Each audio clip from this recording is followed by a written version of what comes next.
Trapped on my tormentor's yacht, I was being publicly shamed on stage. I thought the silent man watching from the shadows was just another guest. But he didn't just save me, he bought my debt with a briefcase of cash, silencing my tormentor with a single glare. I wasn't rescued. I was claimed by the Mediterranean's most feared Mafia boss, and his dark revenge had only just begun. The salty tang of the Mediterranean, usually a promise of freedom, felt like a suffocating shroud to Elena Petrova. It clung to her skin, seeped into her meager wardrobe, and whispered through the vents of her cramped cabin aboard the Siren's Call. This luxury cruise ship, a glittering behemoth of polished chrome and dark secrets, was her gilded cage, sailing an endless loop through sapphire waters while her soul drowned in its depths. Each sunrise brought not hope, but another day, tethered to Cashin Thorn, the ship's owner, whose smile was as sharp as the edges of the colossal debt her late father had bequeathed her. Tonight, the grand ballroom would once again overflow with the clinking of champagne flutes, the rustle of silks, and the low predatory hum of the world elite. And Elena, the siren they had ironically dubbed her, would sing. Her throat, already raw from yesterday's forced rendition of saccharine love songs, tightened with a familiar dread. She ran a trembling hand over the simple dark gown laid out on her narrow bunk, a stark contrast to the flamboyant costumes other performers flaunted. This dress, like her life, was devoid of joy, clinging to her fragile frame like a second skin of quiet desperation. "Elena?" 5 minutes till makeup, a crisp voice announced from the intercom, jolting her. It was Thorne's personal assistant, her tone devoid of warmth. Elena simply hummed an acknowledgement, her eyes fixed on the worn photograph tucked beneath her pillow. Lily, her little sister. Lily's smile, bright and unrestrained, was a stark counterpoint to Elena's own shadowed existence. Lily, waiting in a small, cramped apartment on the mainland, oblivious to the true nature of Elena's sacrifice. The thought of Lily was both her greatest torment and her fiercest anchor. "You have to keep going, Elena." For her, a wave of nausea washed over her. The constant rocking of the ship, the rich smell of expensive cigars and heavy perfumes that permeated every corridor, the cloying sweetness of the dessert trays she passed, it all contributed to a suffocating sense of entrapment. She missed the crisp, cold air of her tiny apartment back home, the scent of her grandmother's rose water, the comforting silence that wasn't punctuated by the laughter of strangers or the incessant jingle of slot machines. Here, even silence felt loud, screaming her humiliation into the vast expanse of the ocean. She stared at her reflection in the small, circular mirror. Her eyes, usually a vibrant emerald, were now shadowed, haunted. The delicate curve of her jawline, once softly feminine, now seemed sharper, almost brittle. She saw the ghost of the opera singer she was meant to be. A flicker of the dream Thorne had stolen.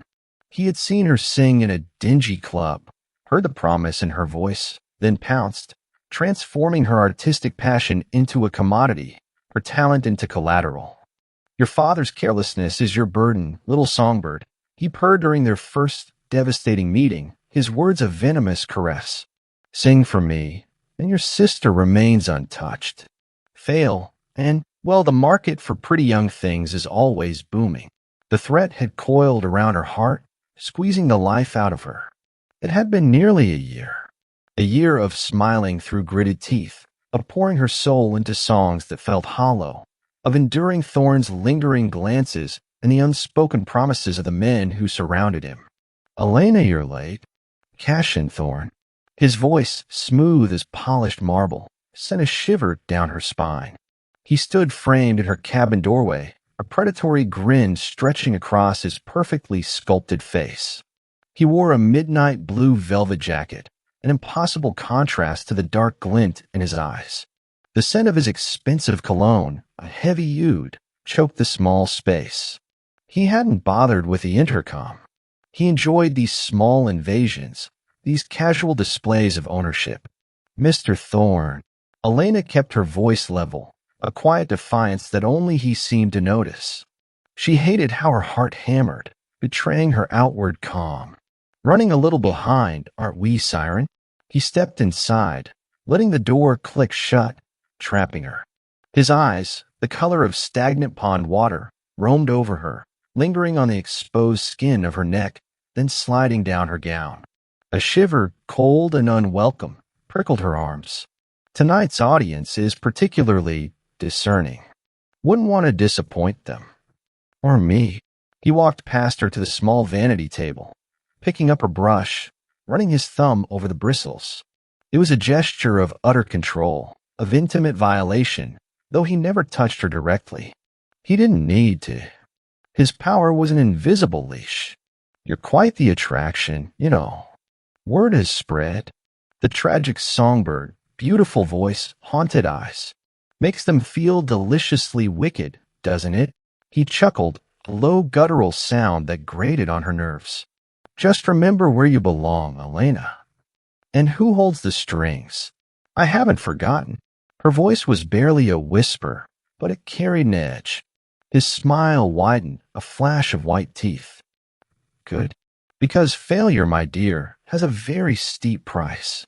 And your little sister, she has such delicate hands. A pity if they were to be repurposed. He leaned closer, his breath hot against her ear, smelling of whiskey and entitlement. Don't disappoint me tonight. Then, as suddenly as he'd appeared, he was gone, leaving the heavy scent of oud and a lingering chill in her cabin. Elena pressed her palms against her eyes, fighting back the burning tears. Repurposed. The word echoed, a terrifying bell tolling in her mind. Lily. Her innocent, hopeful Lily. The thought was a physical blow, stealing her breath. She wouldn't fail. She couldn't fail. Later, as she walked the velvet-carpeted corridors towards the ballroom, the muffled strains of the ship's orchestra reached her ears. Every step felt heavy like dragging chains. The air grew thicker with a collective anticipation of the wealthy patrons. She could hear the murmur of conversations, the symphony of indulgence. She paused for a moment by a large porthole, gazing out at the vast, inky expanse of the Mediterranean. Stars, like scattered diamonds, peppered the velvet sky. A fleeting, desperate wish escaped her lips, a silent prayer to the indifferent heavens. Let me be free. The stage felt enormous tonight, a spotlight-drenched arena for her quiet suffering. The grand ballroom shimmered, reflecting the opulent chandeliers in 1,000 fractured lights. Each table was a tableau of wealth and excess. Jewels glittered, champagne bubbled, and the hum of conversation was a dull roar. Elena took her place, the mic cold against her fingers, her heart a frantic bird beating against her ribs. She closed her eyes for a brief second, picturing Lily's face, drawing strength from that fragile image. Then she opened them, ready to perform. Her voice, when it came, was pure and clear, a haunting melody that cut through the polite chatter. She sang an old Italian aria, a story of lost love and yearning. The lyrics, full of sorrow and beauty, were a mirror to her own soul. As the notes soared, she could feel the attention of the room shift. Drawn by the raw emotion she poured into every phrase. It was her only true rebellion, her only true connection to herself. Her gaze drifted over the sea of faces, a blur of bored expressions and feigned interest. And then her eyes snagged. At a secluded table near the back, partially obscured by a towering floral arrangement, sat a man. He wasn't overtly opulent like Thorne's associates. His suit, a flawless black, seemed to absorb the light, making him appear carved from shadow. His dark hair was slicked back, revealing sharp, angular features. His eyes, though distant, held an intensity that was almost painful to witness. They were fixed on her, not with the leering hunger of Thorne or the casual disregard of the other patrons, but with something else entirely. Something cold, calculating, and disturbingly possessive. A jolt, sharp and electric, shot through Elena. It wasn't fear, not entirely. It was a primal recognition of danger, yes, but also a strange, unsettling curiosity. He was a predator, undoubtedly.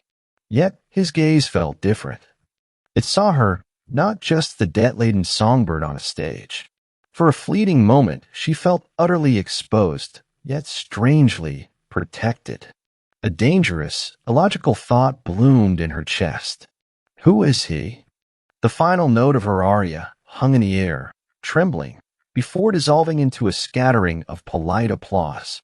Elena bowed, her heart still thrumming from that unsettling encounter. She risked another glance at the man's table. He was still there, a statue of dark power.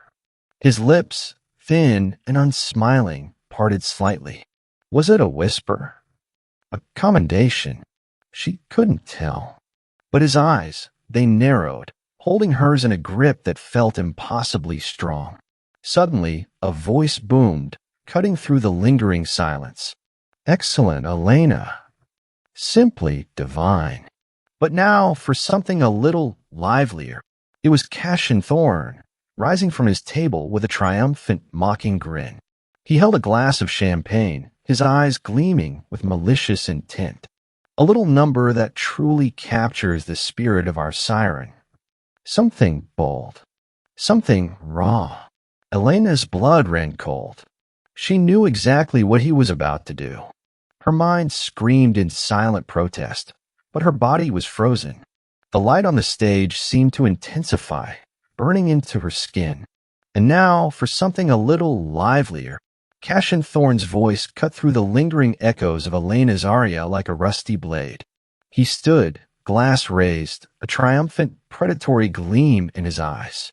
The spotlights on the stage seemed to intensify, blinding her, burning into her skin as if to expose her deepest vulnerabilities to the glittering, faceless crowd.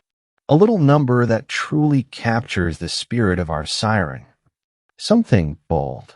Something raw. Elena's blood ran cold. The cold dread that had been a constant companion since boarding the siren's call now froze her veins. She knew. She knew the song, the one he reserved for special nights, for particularly egregious displays of control. It was a bawdy, vulgar melody, a tavern ditty about a woman of loose morals and even looser inhibitions. To sing it, after pouring her soul into an operatic lament, would be a public defilement.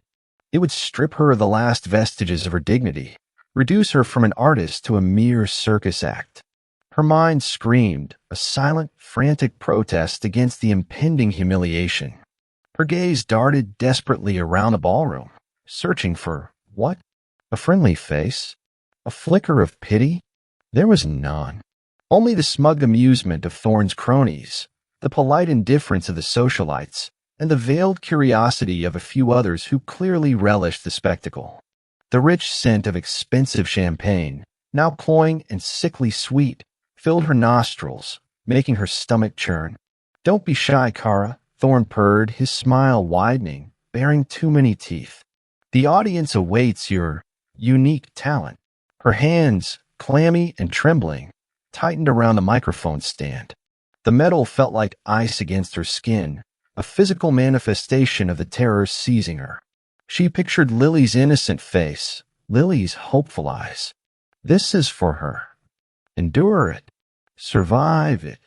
The words of the vulgar song, memorized in a haze of shame, hovered on her lips, ready to spill out like poison. Each syllable was a whip, lashing at her fragile spirit. She opened her mouth, a silent gasp escaping, but no sound came. The air grew heavy, suffocating. Then a ripple.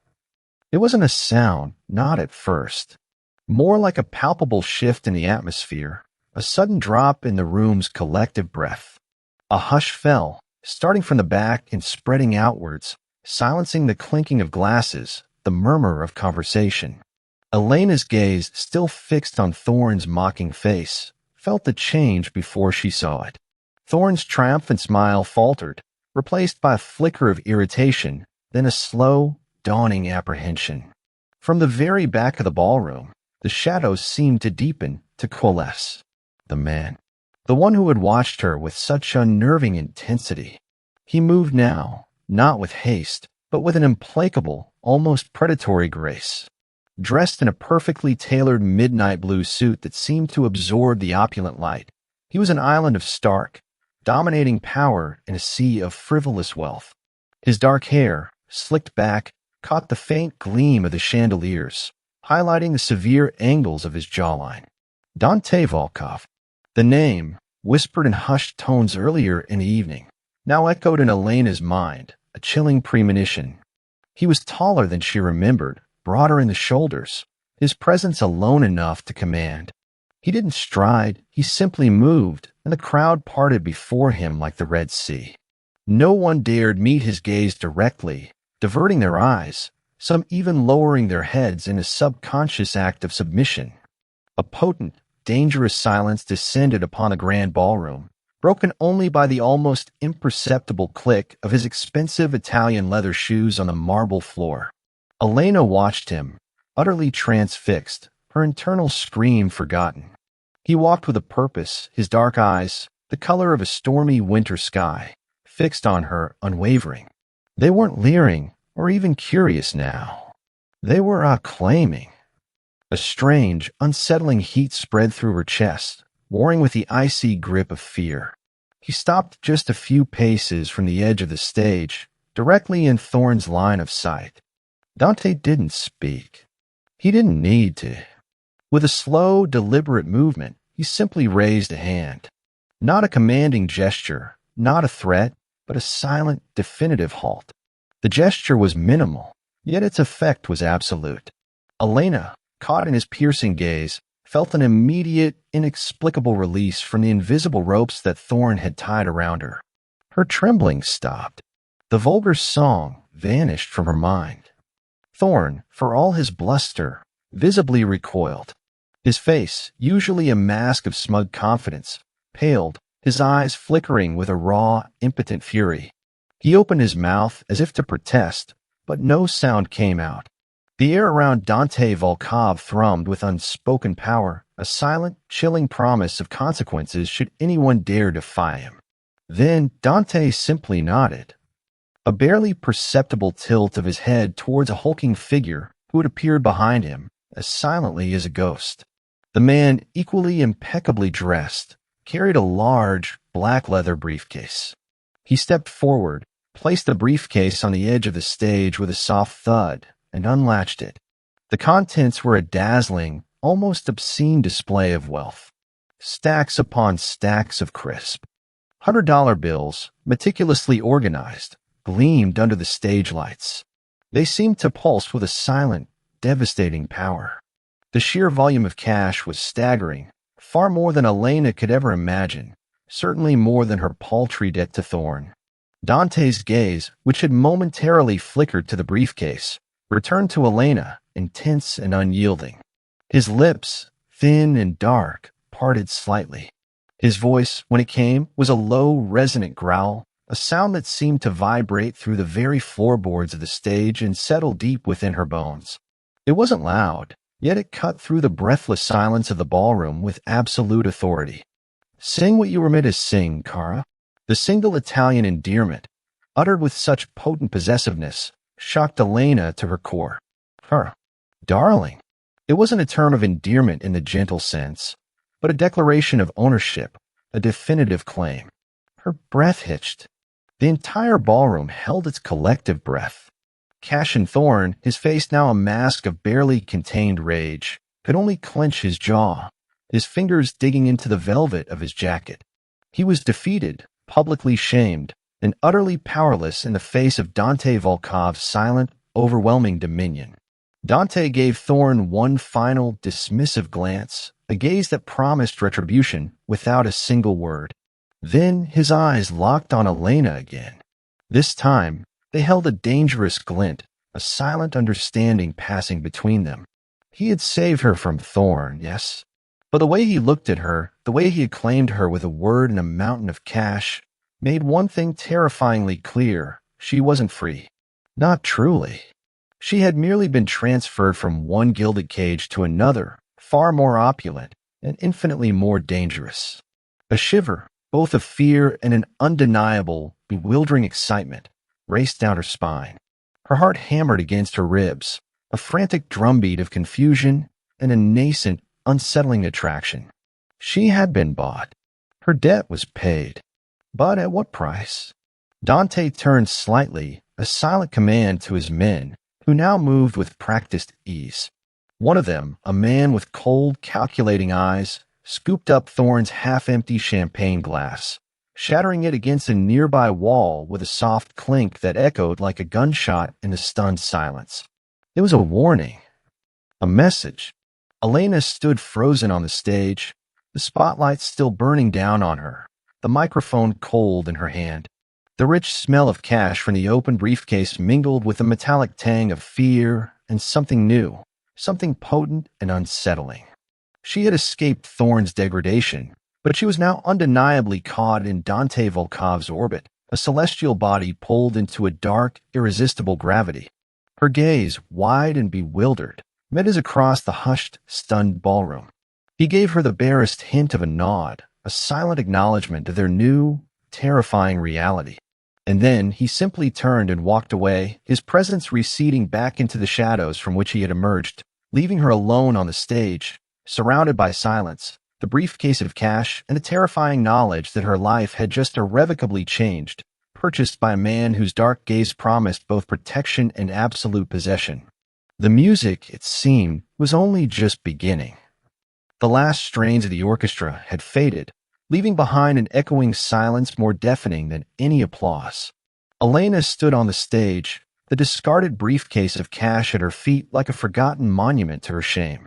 Cash and Thorne, a crumpled heap near the stage edge, was being swiftly, almost reverently, removed by two of Dante Volkov's stone-faced men. The remaining guests, a cocktail of shock and curiosity on their faces, dispersed like startled birds, their whispers dying as they caught the chilling glint in Dante's eyes. Dante hadn't moved.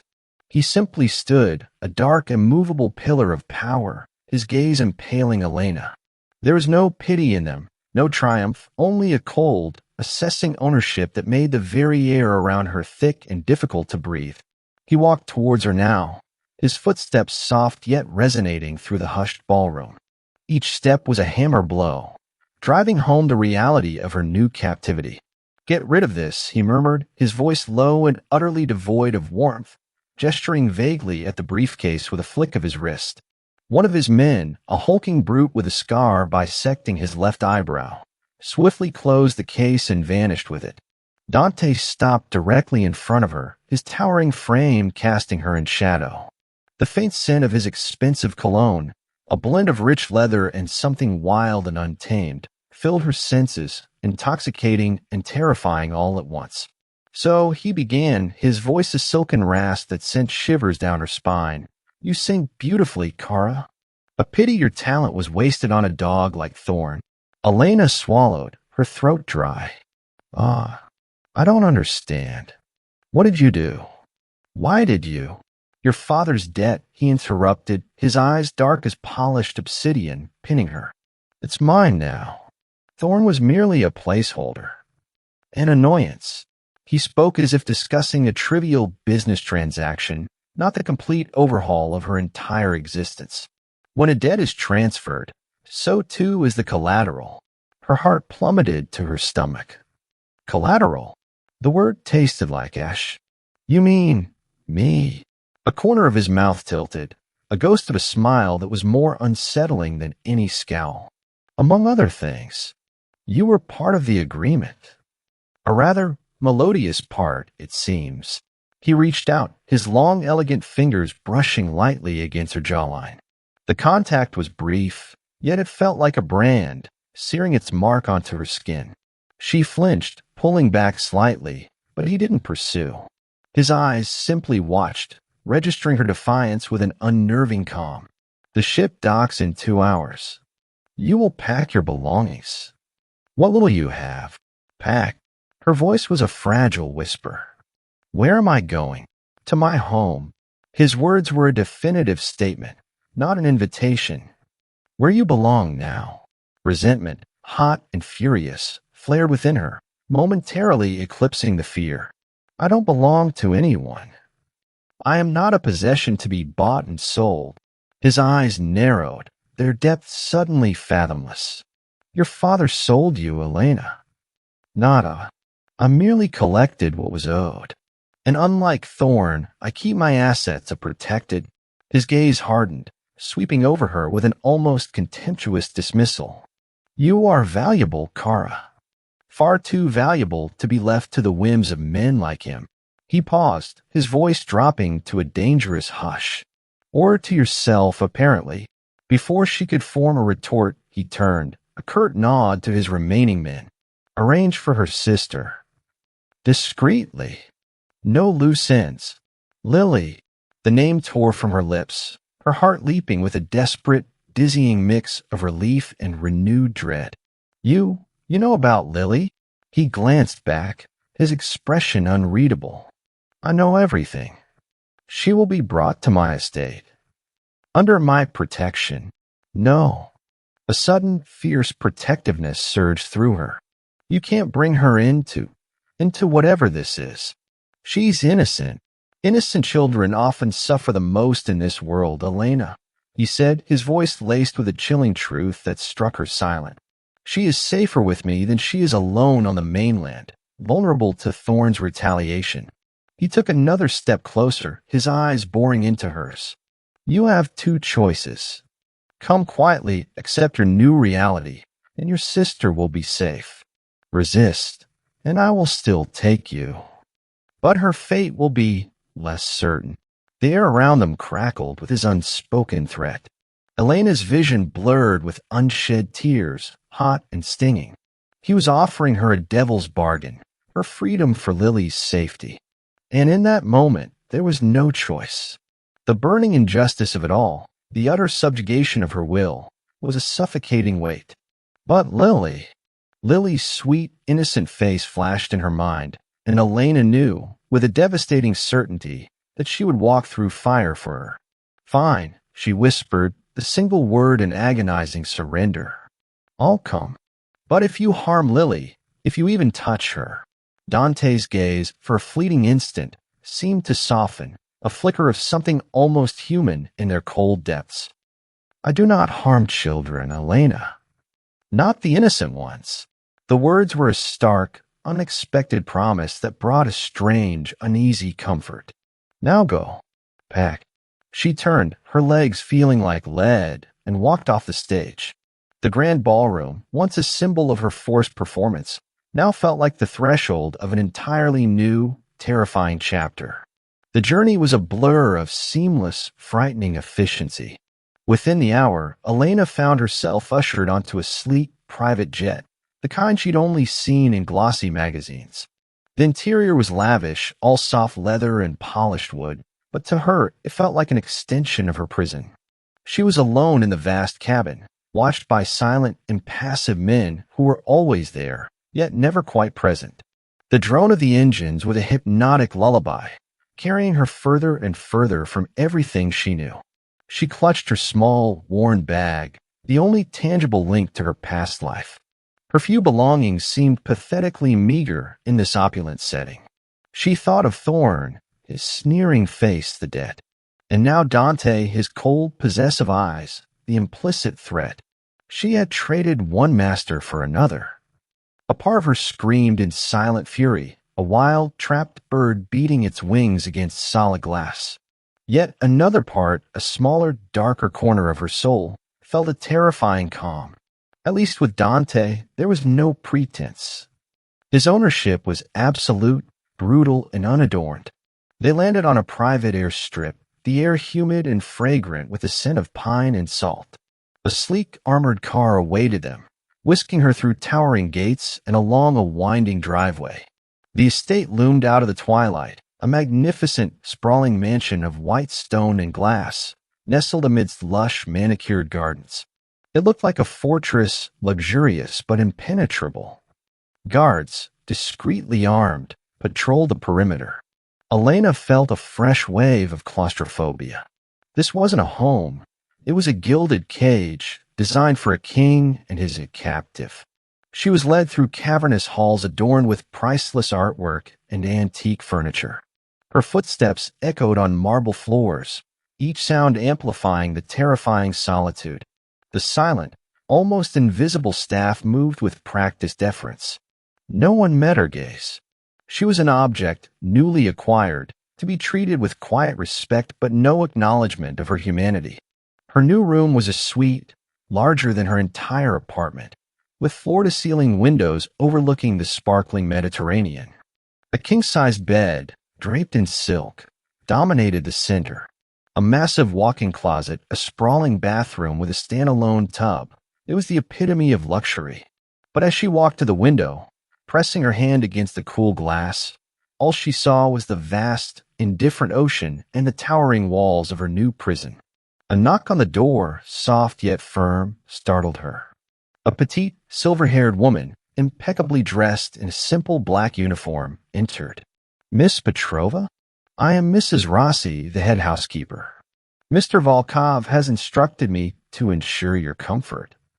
Dinner will be served in an hour. Your sister will arrive shortly." Elena's breath hitched. "Lily." "Yes, Mississippi, Mr. Volkov's private jet is already en route. She should be here within the next hour." Mrs. Rossi's tone was polite, professional, but her eyes held a spark of something almost sympathetic. The relief that flooded Elena was so potent, it almost buckled her knees. Lily was safe. Dante had kept his word, at least in this. But the gratitude was immediately tainted by the bitter taste of her own bondage. She had sacrificed herself, and now Lily would enter this world, albeit under protection. What kind of life would this be for her little sister, growing up under the shadow of a Mafia boss? An hour later, Elena stood nervously by the grand entrance, her heart thumping. The sound of a car approaching, tires crunching on the gravel, sent a jolt through her. The large oak doors swung open, revealing a familiar, smaller figure. "Lily!" Elena cried, rushing forward, tears streaming down her face. Lily, pale and wide-eyed, dropped her small suitcase and launched herself into Elena's arms. "Lena, I was so scared.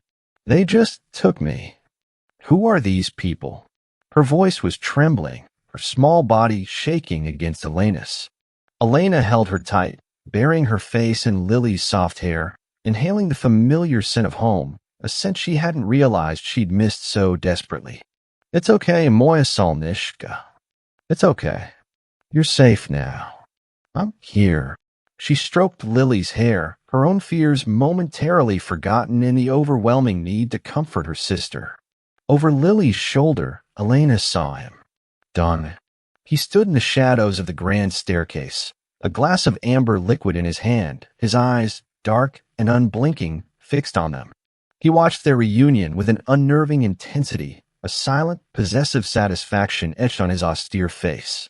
His presence was a stark reminder of the cost of his safety, the heavy, invisible chains that now bound them both.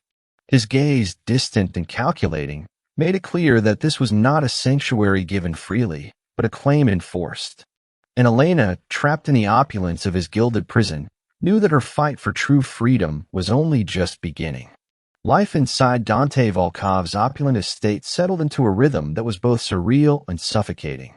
Days melted into weeks, marked by the rising and setting of the Mediterranean sun, viewed mostly from behind the reinforced glass of her suite. Elena and Lily were given everything they could possibly desire, wardrobes overflowing with designer clothes, gourmet meals prepared by a private chef, access to a vast library, and even a tutor for Lily, ensuring her education wouldn't falter. Yet, despite the luxury, Elena felt the weight of her gilded cage pressing in.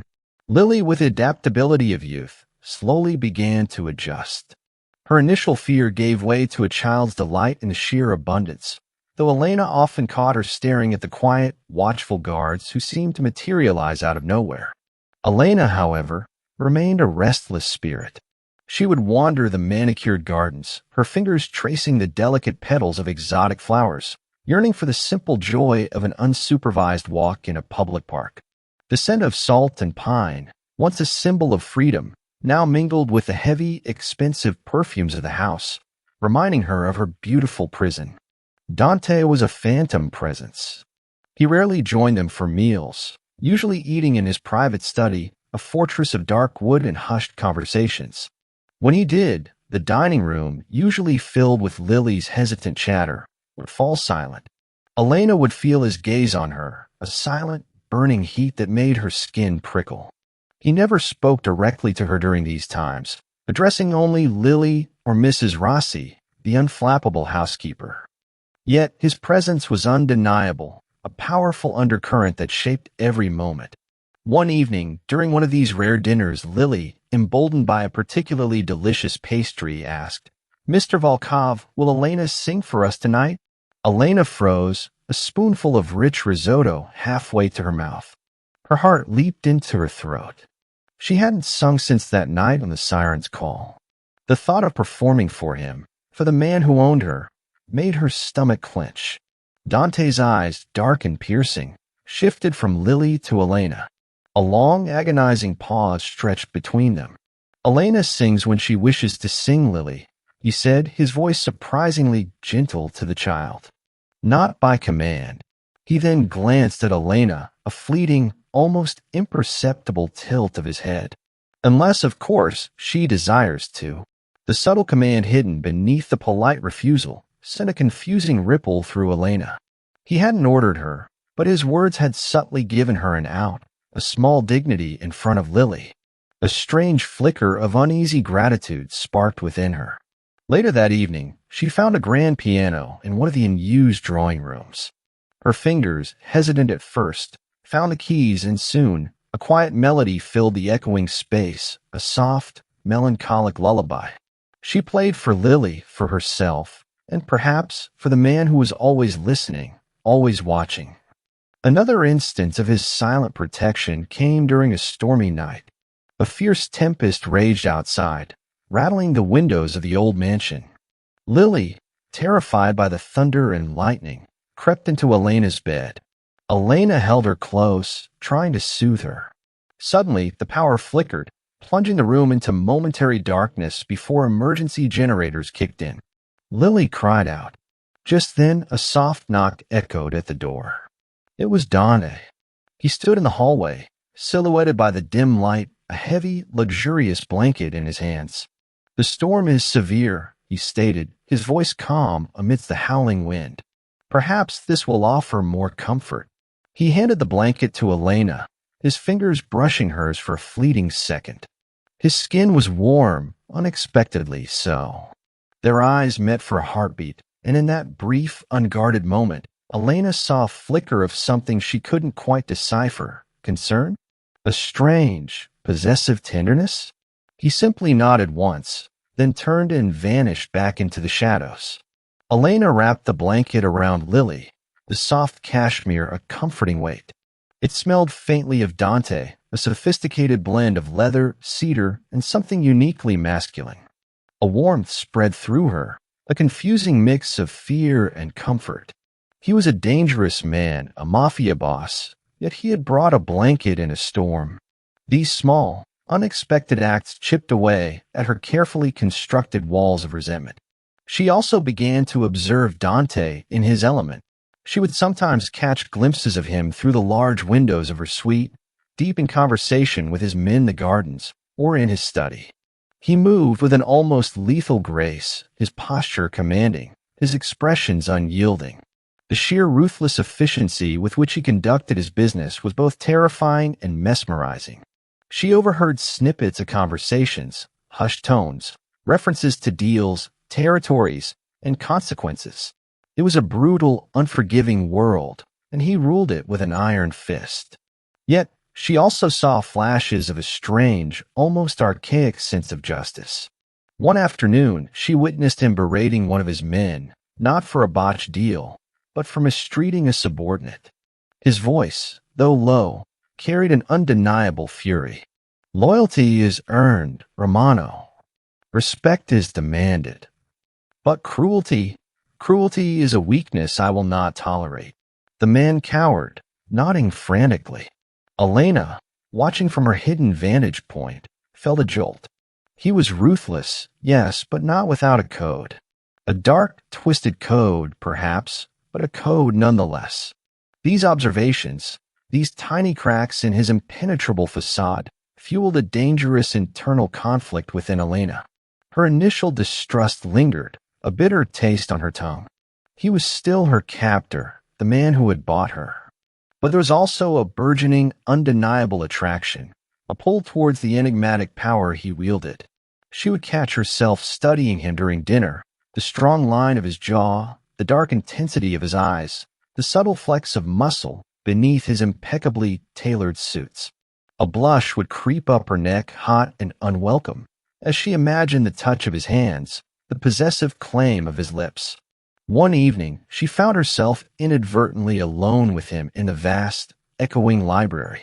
She had been reaching for a rare edition of Tolstoy, stretching on tiptoes, when he entered, his presence a sudden, jarring shift in the quiet air.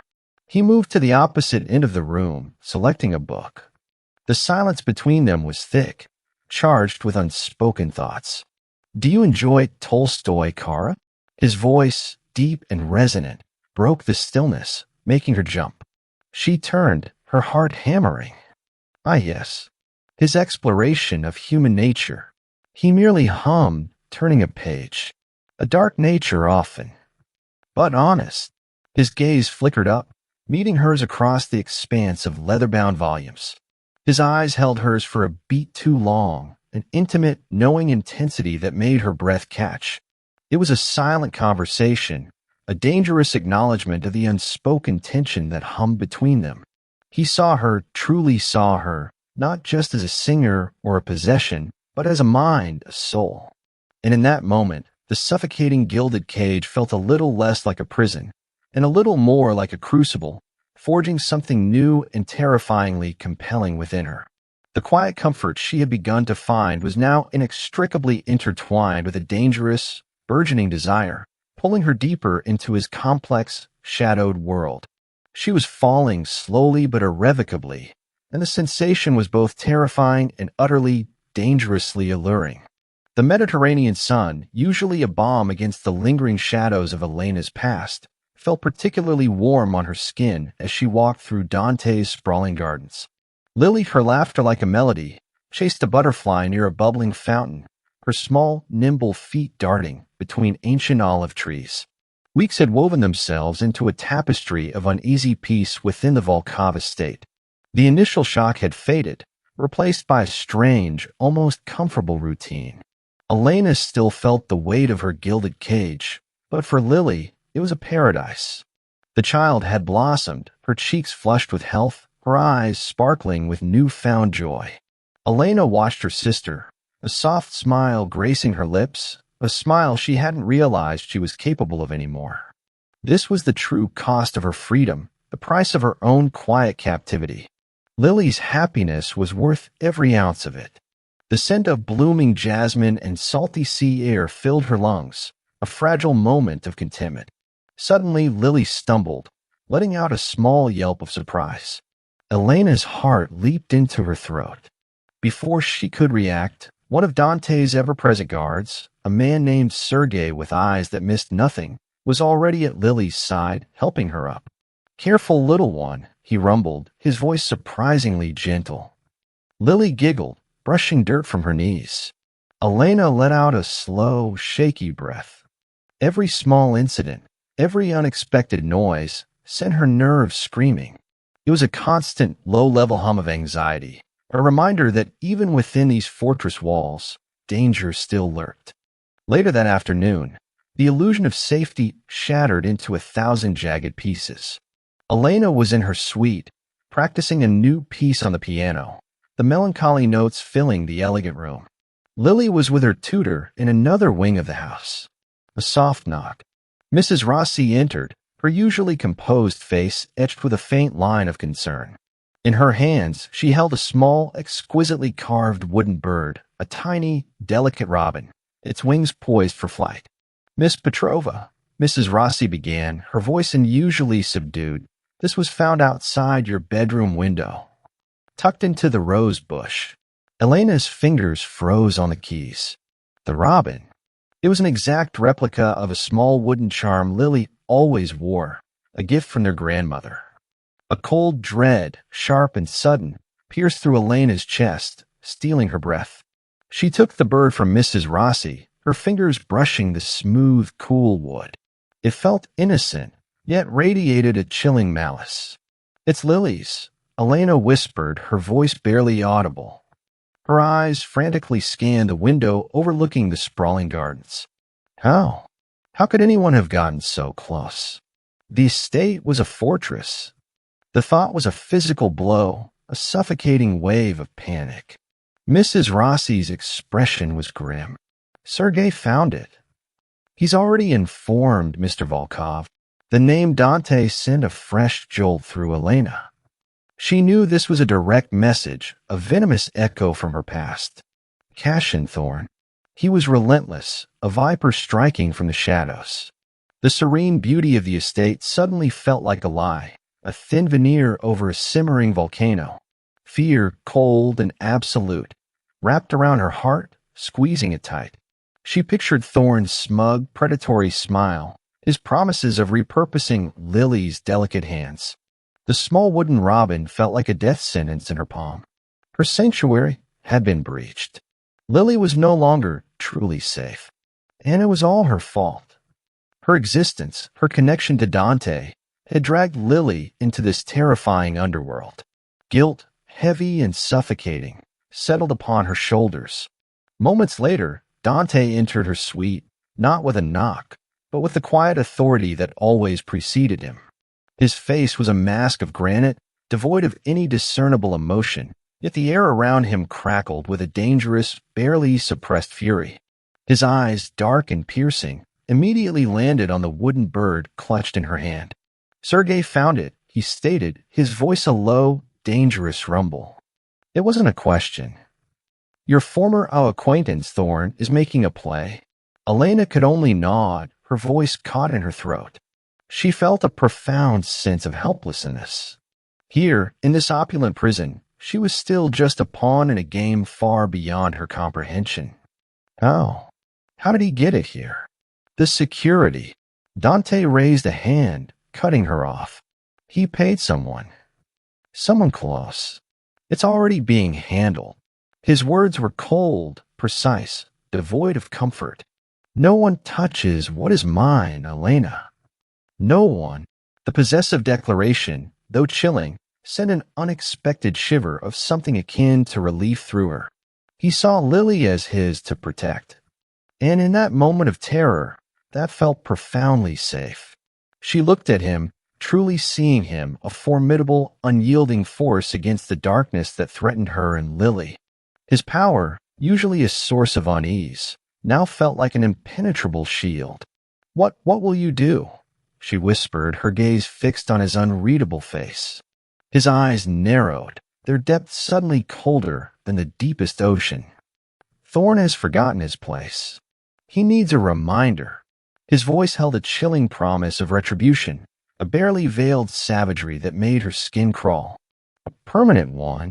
A knot of terror tightened in her stomach. She knew what permanent meant in his world. It meant violence, blood, death. Her moral compass, accustomed to the civilized world of law and justice, recoiled in horror.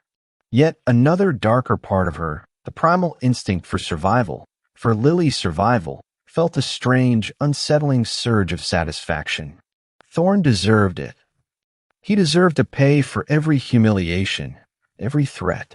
This internal conflict, the clash between her ingrained morality and her raw, instinctual desire for protection, was agonizing. Dante turned, heading for the door. Lily is safe. She will remain in my sight until this is resolved. His voice was absolute, leaving no room for argument. You will also remain in your suite. Do not leave it without my express permission. It was a command, a reinforcement of her captivity, but also, paradoxically, a promise of protection. Hours crawled by. Elena paced her suite, the soft carpets doing little to cushion her frantic steps. The delicate wooden robin lay on her bedside table, a constant, silent accusation. She tried to read, to play the piano, but her mind reeled. The image of Thorn's face, twisted in pain, flickered behind her eyelids.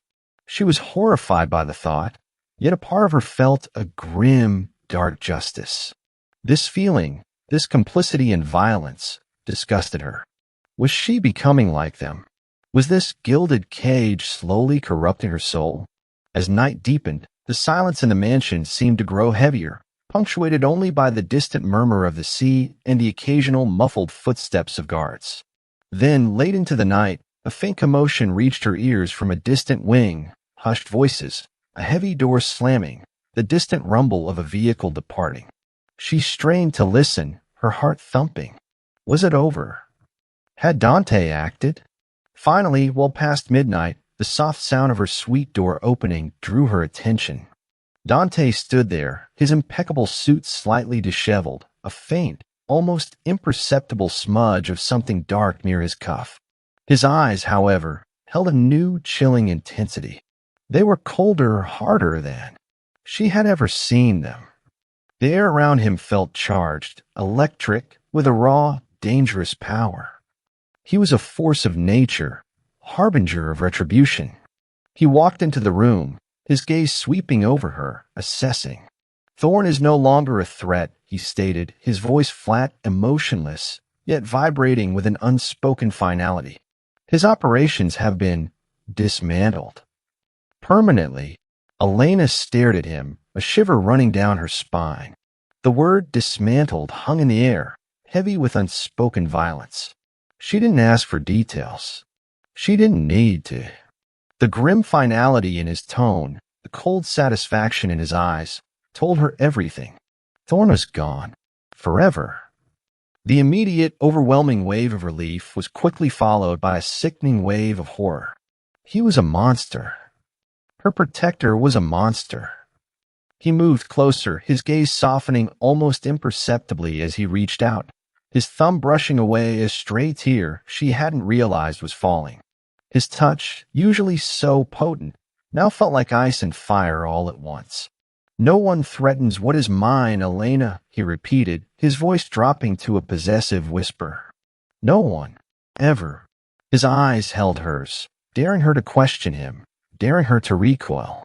And in that moment, even as terror gnawed at her, a strange, terrifying sense of awe, of unwilling admiration, bloomed within her chest. He was ruthless, brutal, utterly without mercy. But he had protected Lily. He had protected them. And that, in this dark world, was everything. He then stepped back, a subtle shift in his demeanor, his gaze hardening once more. However, he said, his voice now devoid of any softness, this breach of security, this demonstration of his insolence, means there was an insider, someone within these walls. And I will find out who. His eyes, cold and relentless, seemed to bore right through her, then swept across the silent, luxurious room, as if searching for a hidden enemy. Before the next dawn, he will tell me everything. Elena swallowed, her blood running cold. She knew with a terrifying certainty that whoever he was, their fate would be even worse than Thorn's. And she, Elena, was now irrevocably entangled in this brutal, unforgiving dance of power and vengeance. The immediate aftermath of Thorn's obliteration left an unsettling calm over the Volkov estate. It was the quiet that followed a tempest, heavy and charged. Elena felt it in the hushed footsteps of the staff, the almost imperceptible tension in Sergei's vigilant gaze, and most acutely, in the chilling finality of Dante's pronouncement, Thorn is no longer a threat. The words echoed in her mind, a constant, visceral reminder of the ruthless power that now governed her life. Her rescuer was a judge, jury, and executioner, and the duality terrified and, she grudgingly admitted, fascinated her. She had spent the day confined to her suite, the opulent space feeling more like a padded cell. The soft silks, the priceless art, the panoramic view of the sparkling sea, all mocked her enforced inaction. She pictured Dante, a dark phantom, moving through his empire, unraveling the threads of betrayal, finding the insider who had dared to breach his walls. The thought sent a shiver down her spine. If Thorn's end was brutal, what awaited the traitor? A part of her recoiled from the savagery, from the cold, swift justice he meted out. Yet another part, a primal instinct she barely recognized, whispered that this was the cost of safety in a world without rules. For Lily, for herself, that cost, however morally repugnant, had been paid. As dusk painted the sky in shades of bruised purple and fiery orange, a soft knock came. Mrs. Rossi, her face unreadable, stood in the doorway. Mr. Volkov requests your presence in his study, Miss Petrova. He wishes to debrief you. The word hung in the air, clinical and unsettling. Elena's heart hammered. She smoothed the silk of her simple dress, her hands clammy. This was it, the reckoning. Stepping into Dante's study was like entering the very heart of his power. The air was thick with the scent of aged leather, rich mahogany, and the faint, unmistakable aroma of expensive whiskey. Bookshelves lined every wall, laden with volumes of history, law, and what looked like ancient texts. A roaring fire in a grand stone fireplace cast flickering shadows across the room, dancing over the austere lines of his face as he stood, back to her, gazing out at the darkening sea. Sit, Elena. His voice was low, devoid of the previous night's chilling edge, yet carrying an undeniable command. He didn't turn. She chose a high-backed leather armchair, its coolness a stark contrast to the nervous heat radiating from her skin. The silence stretched, pregnant with unspoken questions. She watched the rigid line of his shoulders, the tension in his broad back. He was a man burdened not just by power, but by something deeper. Finally he turned. The firelight played across his features, softening the harsh angles, yet his eyes remained dark, fathomless pools. He held a glass of whiskey, swirling the amber liquid idly. Then cider was dealt with, he stated, his voice flat. He led Thorne's men through a service tunnel, one designed by my late father. His motivation, a gambling debt. His family is now taken care of, his debt repaid. He will not trouble us again. Elena swallowed, the implications chilling. Taken care of? Dante merely raised an eyebrow, a silent challenge. He will live, but he will never again betray. Such is the nature of consequence in my world, Elena. His gaze held hers, unwavering. You asked what I would do. That is my answer. She felt a shudder ripple through her. It was ruthless, unforgiving. Yet the detail about the family, the debt repaid, it twisted something in her perception. He wasn't just a monster of vengeance. He was a monster with a code, however brutal. He walked to a large map spread out on his antique desk, tracing a line with his finger. My father built this empire on blood and secrets. I inherited it. Every brick, every ledger, every enemy. There are debts that can never truly be paid, only passed on. He paused, his voice dropping, almost to a whisper, as if speaking to himself. The burden of a legacy. Elena watched him, a strange empathy stirring within her. She saw not just the powerful Mafia boss, but a man weighed down by an inheritance of violence. My father also left me a legacy, she said, her voice surprisingly soft. He looked at her then, his eyes for the first time, holding a hint of genuine curiosity, a shared understanding of inherited burdens. A different kind of debt. One of shattered dreams and broken promises. He was a good man, truly. But he was weak. He believed in people too easily, trusted the wrong ones. He was conned, tricked into investments that didn't exist. He thought he could pull us out, but he just dug us deeper. She felt a sudden, fierce vulnerability, bearing a part of her soul she rarely exposed. He died believing he had ruined us, believing he had failed Lily and me. The debt, it killed him before Thorne ever had the chance to touch it. Her voice cracked, the raw pain of it catching in her throat. I carry that shame, that anger, that fear for Lily. It was all I had left of him besides the music. Dante listened, his expression unreadable, yet his gaze was intense, absorbing every word, every nuance of her pain. He poured himself another whiskey, then, unexpectedly, offered her one. For courage, Kara. She shook her head. I prefer clarity. He gave a ghost of a smile, a rare, fleeting glimpse of something less severe. Clarity can be a cruel mistress. He took a sip, then walked to the fireplace, leaning an arm against the mantelpiece. The firelight painted his profile in shades of amber and shadow, accentuating the sharp lines of his nose, the firm set of his jaw. My father, he began, his voice low, almost a murmur. He believed power was everything. Family was a tool.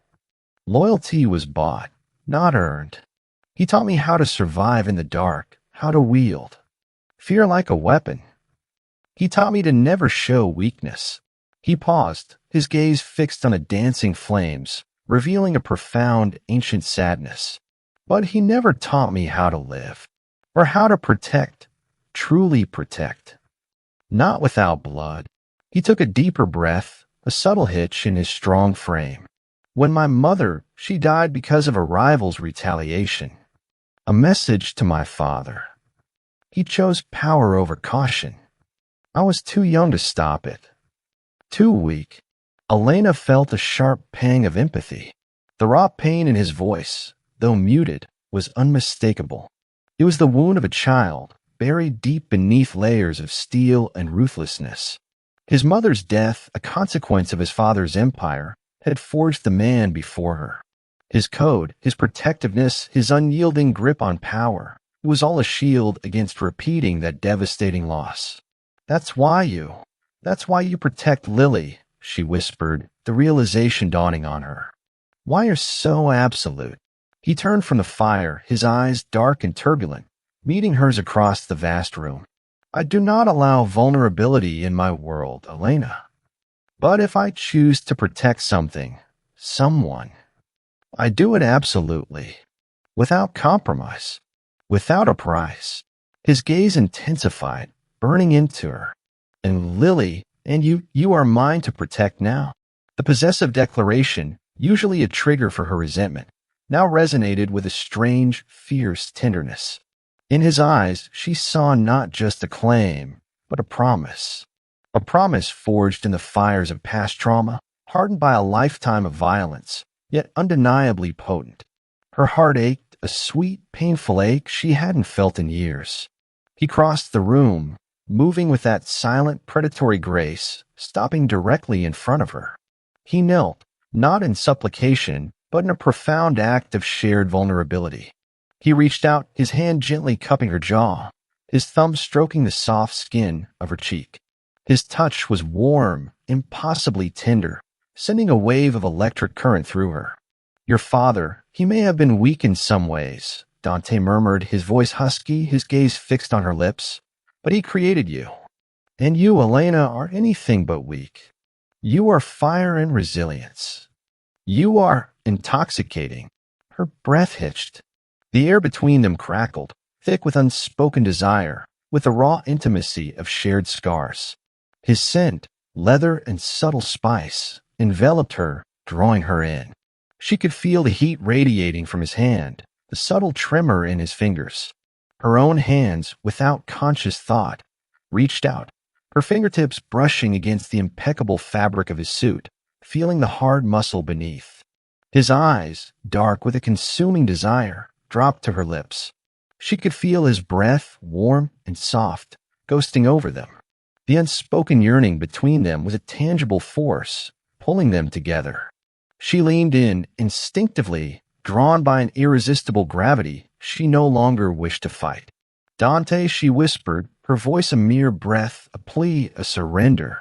His lips, firm and demanding, crashed against hers. It was a kiss of raw power and desperate tenderness, of hunger and salvation. It tasted of whiskey and fear, of longing and unspoken promises. He consumed her, claiming her mouth with an intensity that stole her breath. Yet in that consuming embrace, she felt utterly, terrifyingly, undeniably safe. His arms wrapped around her, pulling her close, crushing her against his unyielding strength, and she clung to him, her fingers digging into his broad shoulders. The slow burn had ignited, exploding into a searing inferno that threatened to consume them both. In his kiss, she found not just passion, but a terrifying, exhilarating glimpse of belonging, of a fierce connection that defied all reason and morality. When he finally pulled back, they were both breathless, his eyes dark with a primal need, hers wide with shock and a burgeoning, dangerous love. He rested his forehead against hers, his ragged breath mingling with her own. Mine, Kara, he whispered, his voice raw, his claim absolute. Always. But even as his words sealed their bond, a chilling thought pricked at the edges of Elena's newfound euphoria. He was a man of power, of violence, burdened by a legacy of darkness. Had she truly found a sanctuary, or had she merely traded one cage for another, albeit one lined with velvet and passion, a cage that might yet devour her? The answer, she knew, lay waiting in the treacherous waters of his world, ready to pull her under. The weeks following their passionate encounter were a dreamlike haze of intimacy and discovery. The gilded cage, once a symbol of Elena's captivity, began to feel like a sanctuary. The looming presence of Dante's power, which had once terrified her, now felt like a protective embrace. They fell into a quiet, domestic rhythm, a fragile dance of two scarred souls learning to trust. Shared breakfasts in the sun-drenched conservatory, where his fingers would brush hers over a shared newspaper.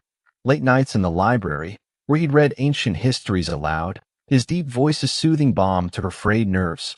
Quiet moments where his gaze would meet hers, filled with a raw, possessive tenderness that made her heart ache with a burgeoning, dangerous love. For the first time since her father's death, Elena felt a semblance of peace.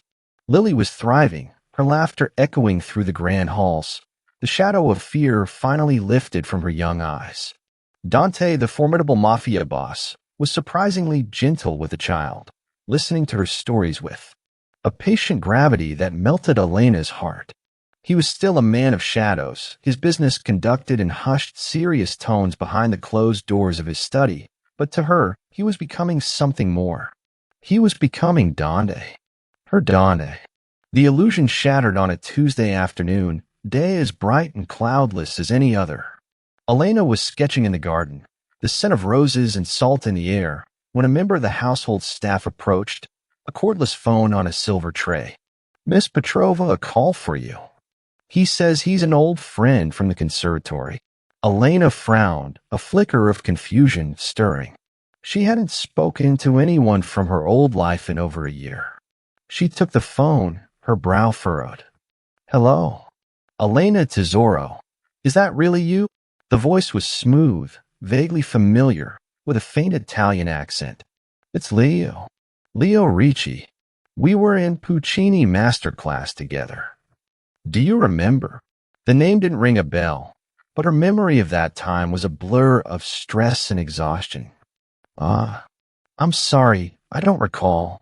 But I remember you," he cooed, his voice dripping with a false charm that made her skin crawl. That voice, unforgettable.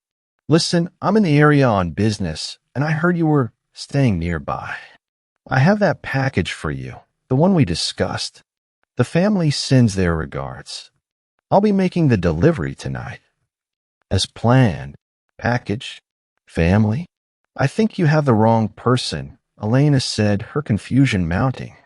"I haven't planned anything with anyone." "Oh, don't be so modest," he chuckled, a sound that was both oily and menacing. "We all have our parts to play. See you soon, Bella." The line went dead. Elena stood, the phone in her hand, a profound sense of unease settling in her stomach. It felt wrong. The words, the tone, it was all a carefully constructed lie.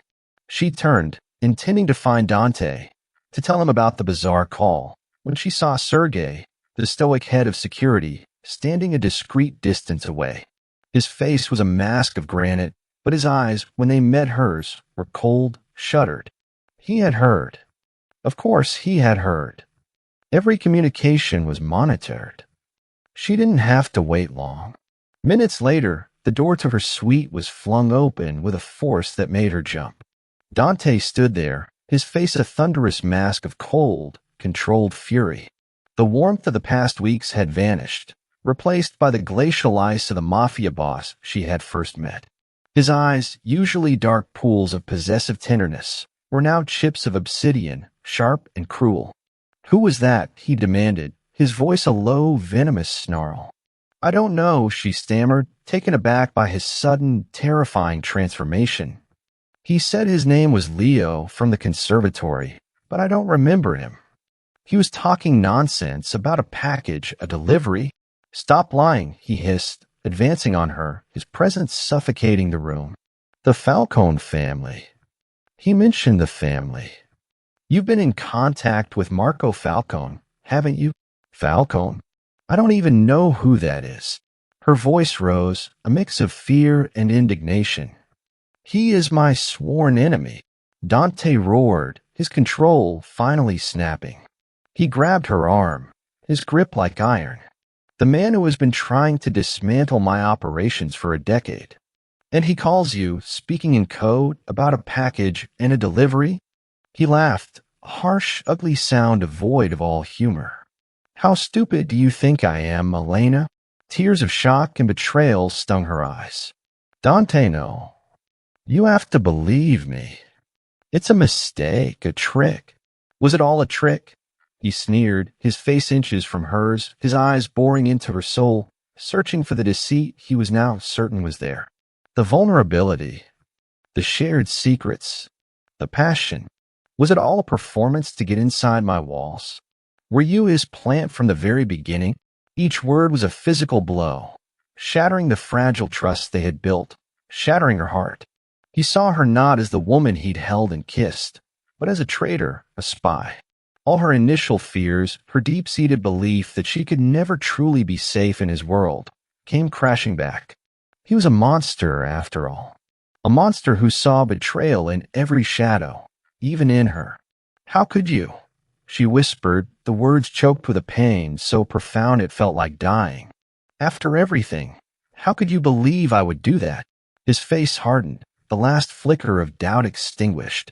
Because this is my world, Kara, he said, his voice dropping to a glacial calm as he released her arm, stepping back as if she were contaminated. In my world, loyalty is a currency, and everyone has a price. I was simply a fool to think yours was so high. He turned and walked out, leaving her in a silence that screamed with his accusation. She sank to the floor, a strangled sob tearing from her throat. It was over. The betrayal wasn't hers, it was his. He had betrayed her with his suspicion, abandoned her to his paranoia. The gilded cage was a cage once more, colder and more desolate than ever before. She didn't know how long she stayed there, lost in a storm of grief and fury. Eventually, a desperate need for air, for escape, drove her from the room.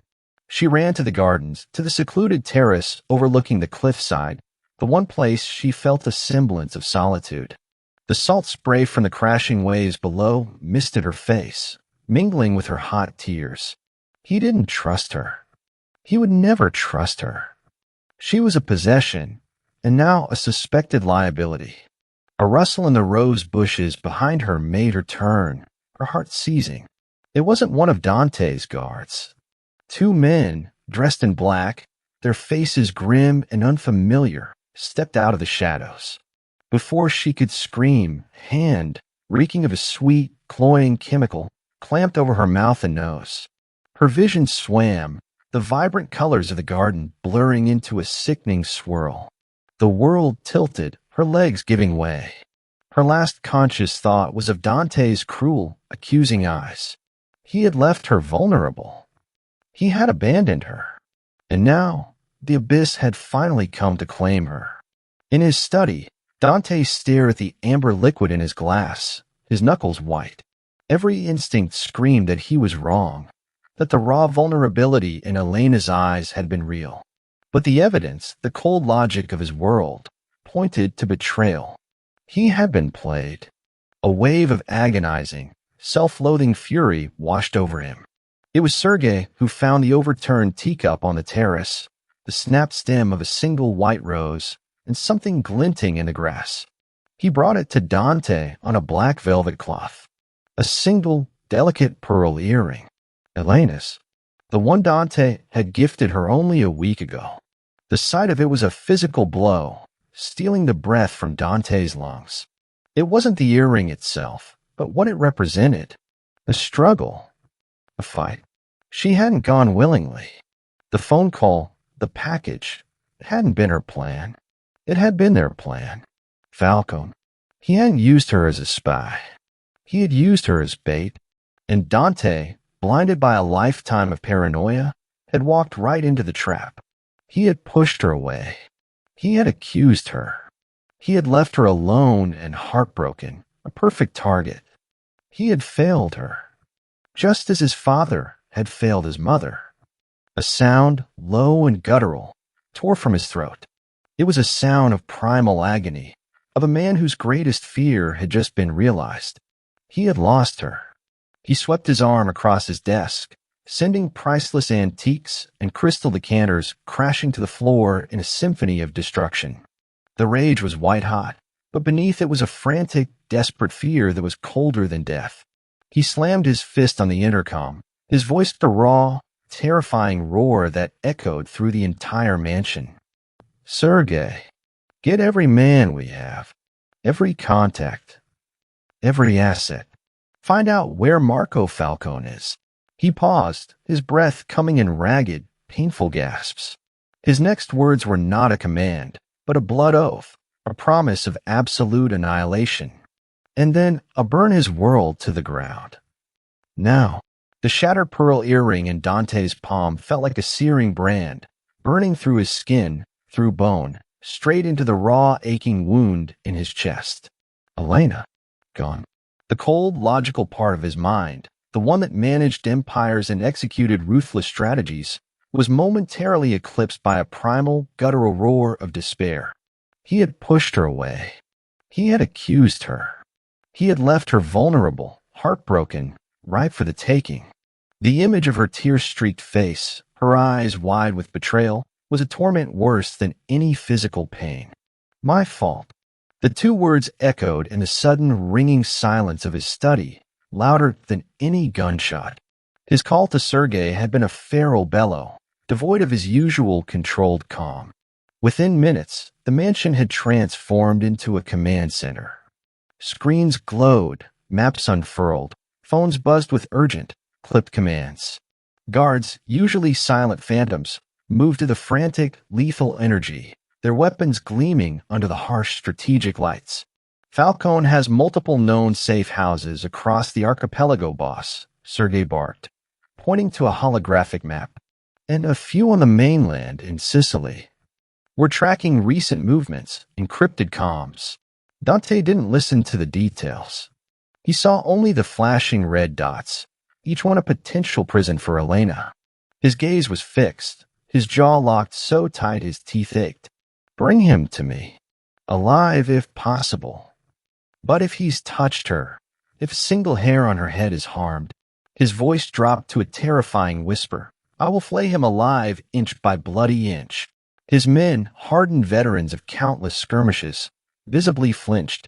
They had seen Dante's ruthlessness, but never this raw, unbridled savagery. This wasn't business. This was primal. This was obsession. The first lead came from a tortured informant, a low-level Falcone runner snatched from a back alley in Palermo. Dante himself had overseen the interrogation, his eyes burning with a cold, terrifying fire.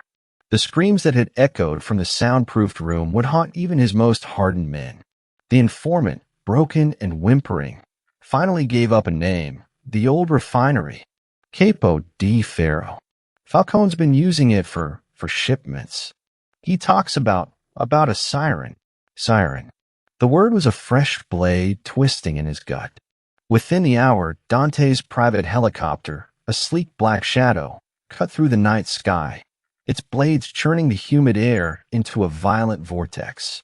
He sat in the cockpit, a loaded Glock heavy in his hand, his eyes scanning the inky landscape below. Sergei sat beside him, grim-faced, coordinating ground teams. The adrenaline coursed through Dante's veins, a cold, burning fire that honed his senses to a razor's edge. Every second that passed without Elena was an eternity of agony. His accusations, her tear-filled eyes, it was a constant, damning replay in his mind. I will bring her back, and then I will beg for her forgiveness. The refinery, an abandoned, rust-eaten hulk of metal and crumbling concrete, loomed out of the darkness, a grotesque monument to industrial decay. It sat perched on a remote cliffside, battered by the relentless roar of the Ionian Sea. Dante's men, a small army of shadows, moved like ghosts, infiltrating the perimeter. Inside, Elena was bound to a rusted pipe in a cold, damp chamber, the metallic tang of the decaying building filling her nostrils.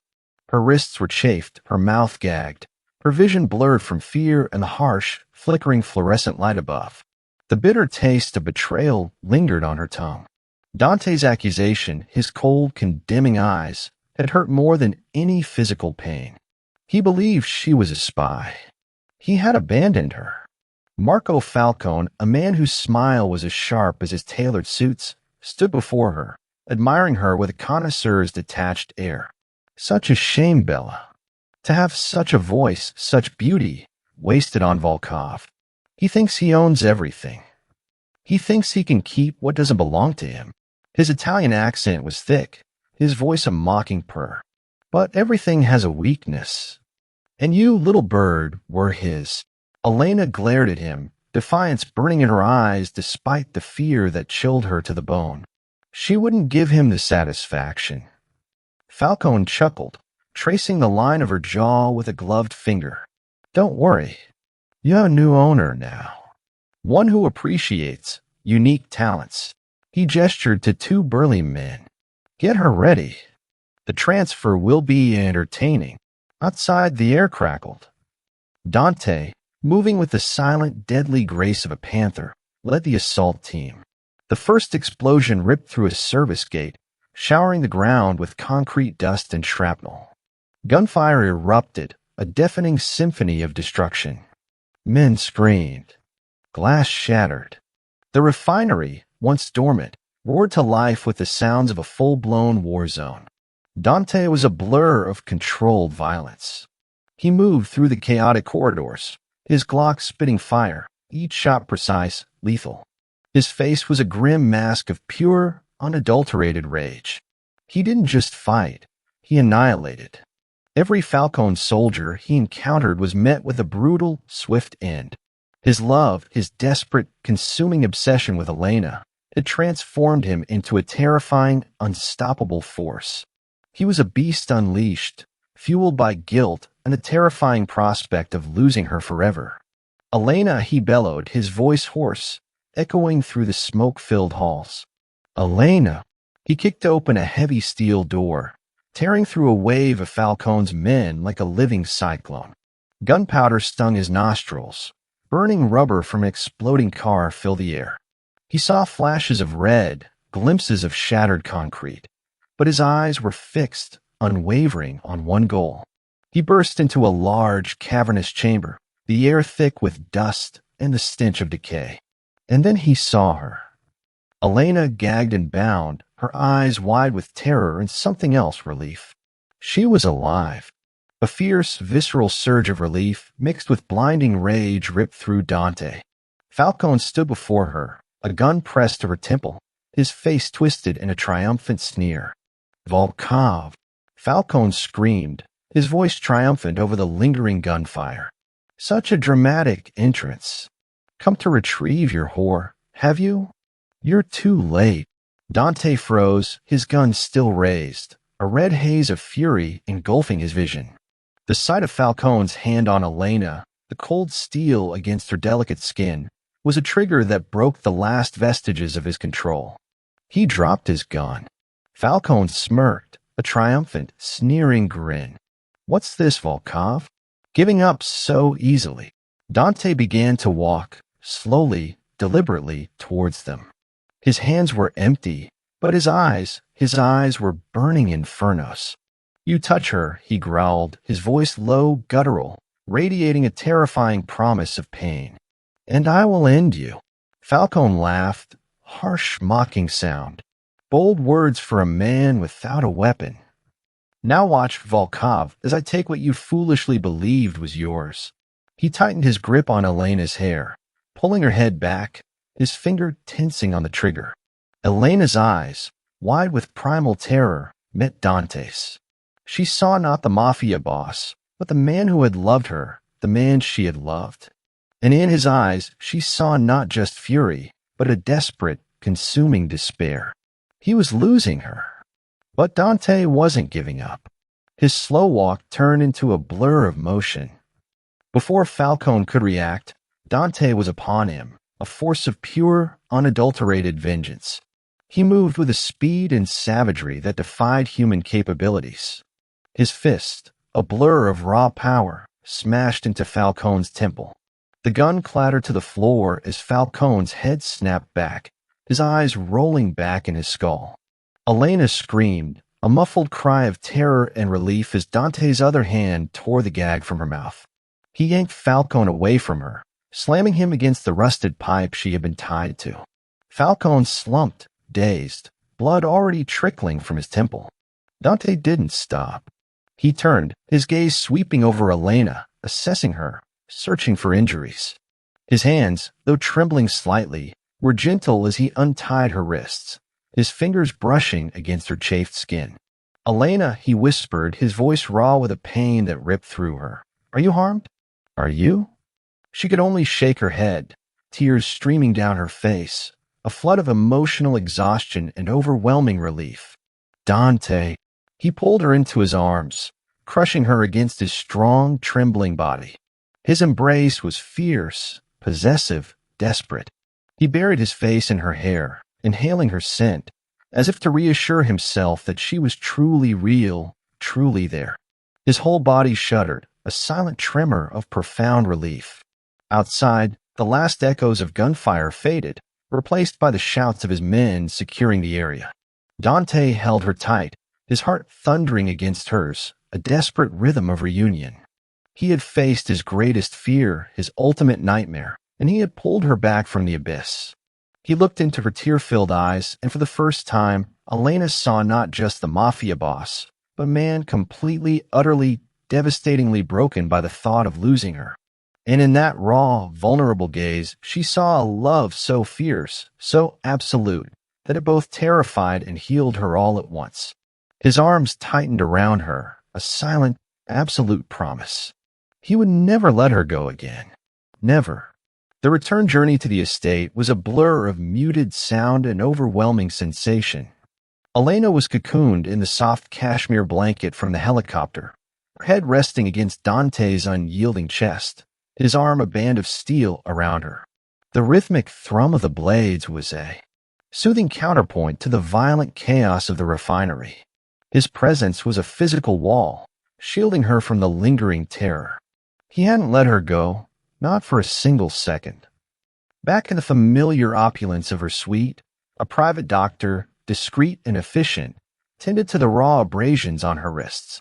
Dante stood watch, a silent, formidable shadow, his eyes never leaving her, tracking every gentle dab of antiseptic, every soft application of bandage. The room was filled with his unwavering care, a devotion so absolute it was a tangible force. He dismissed the doctor with a curt nod, then knelt before her, his large hands gently taking hers, his gaze tracing the white bandages. "I will never let anyone harm you again, Elena," he vowed, his voice raw with a pain that mirrored her own. "Never." She simply nodded, her throat too tight for words. She believed him. The next day, a profound, almost unnerving calm settled over the estate. The guards moved with a renewed, vigilant purpose. The whispers of the staff had ceased. It was the quiet of a kingdom whose king had decisively ended a war. That evening, as they sat on the terrace overlooking the calm sea, Elena finally found her voice. "Falcone," she asked, the name a bitter taste. Dante's gaze, fixed on the horizon, was as cold and final as a winter night. "Falcone no longer exists," he said, his tone devoid of emotion. "His operations, his safe houses, his entire network, it is all ash now." He turned to her, his eyes dark with a chilling truth. "The traitor from within these walls," he spoke. Extensively. "He also no longer exists."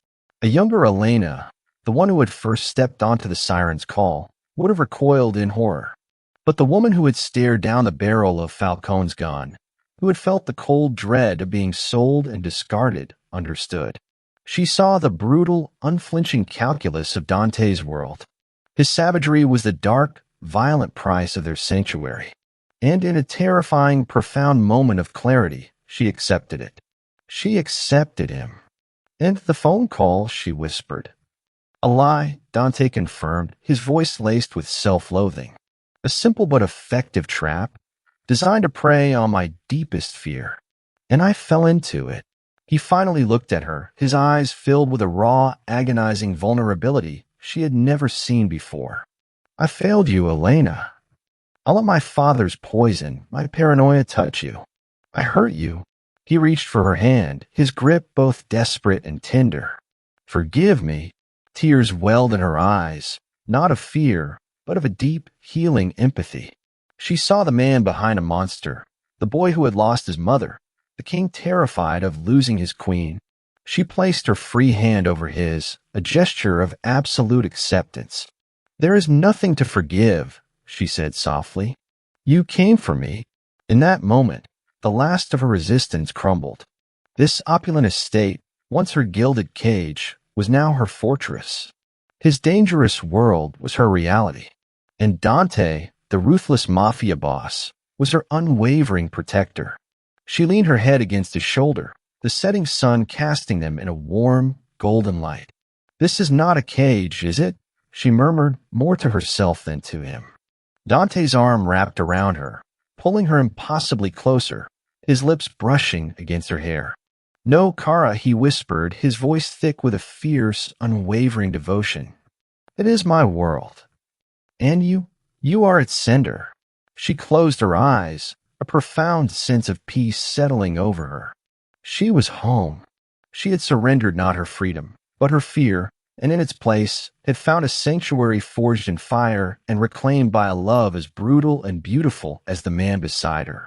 Does our past define our future, or can fierce love rewrite our darkest chapters? Elena's journey reminds us that the deepest wounds can be healed by the most absolute devotion. We all carry scars, whispers of moments that made us feel small, unworthy, or trapped. Like Elena, perhaps you felt bound by circumstances or defined by someone else's debts. But sometimes redemption arrives in a storm, carried by a man whose darkness is precisely what brings you light. Dante's unwavering, brutal protection showed Elena that being claimed can mean being cherished, that even in the most dangerous hands, you can find sanctuary. Your worth isn't in what you owe, but in the strength you find to claim your own story. If this journey resonated, if you believe in love strong enough to heal, join our family of fierce hearts. Like, subscribe, and comment below. I'm claimed by love.